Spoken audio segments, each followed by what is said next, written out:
Welcome back. Throughout this episode, I'm going to give a brief discussion about something called double empathy, proposed by Dr. Damian Milton. So, in 1980, someone called Lorna Wing came up with a theory called the triad of impairments, where all autistic people on the spectrum would have difficulty with social communication, social interaction, and social imagination, where they'll have a difficulty with all three. And this was the dominant belief concerning autism research for decades. It was from the 80s until about 2012 time. When I was transferred to a special education school where there's other autistic people, I kept finding the teachers call me social. But I'd read that I've got social deficits and so on, so I thought the teachers were telling white lies. But it got to a regular that eventually they began saying I'm greatly social. But I thought, what if it's not just a white lie? I've been able to recall my dad saying to me before that people get along better with people they've got more in common with. Having just looked around the playground at school and noticed that all of us there, we've got autism in common.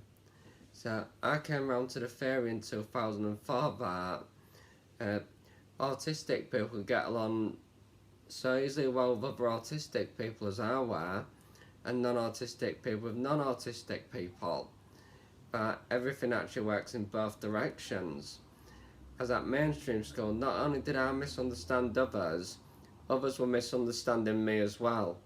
Everything was going both ways. They couldn't understand my emotions, I couldn't understand theirs, they couldn't understand my language, I couldn't understand theirs. Everything went in both directions.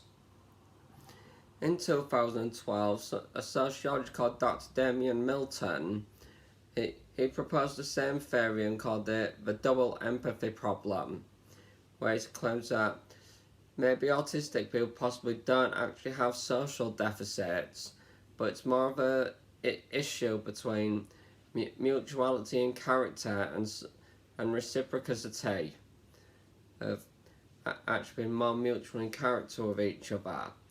Because if we think in a less related way as we do, it does make sense that we will be able to read the intentions of others with if they've got a more related mind to our own. But if they greatly differ to us and are more foreign, it will be more difficult to read and understand them. They decided to test this theory scientifically. Someone called Dr. Catherine Crompton of the University of Edinburgh. She did this by creating 3 groups of participants, where in the first group they were all autistic people, in the second group they were all non-autistic people, and in the third group it was a combination of non-autistic and autistic people. And they played a game called Phone, where each individual of each group, they're given one piece of information and they pass it one by one to each other along the chain, what's called a diffusion chain, and we've got to try and keep the information as accurate as we can. It's very related to that game Chinese Whispers. Yeah, and then they decide to see how accurately can they keep the information. And they played that game with all 3 groups, and what they found was that both groups which were all autistic and the all non-autistic groups, that their information sharing was equally accurate to each other.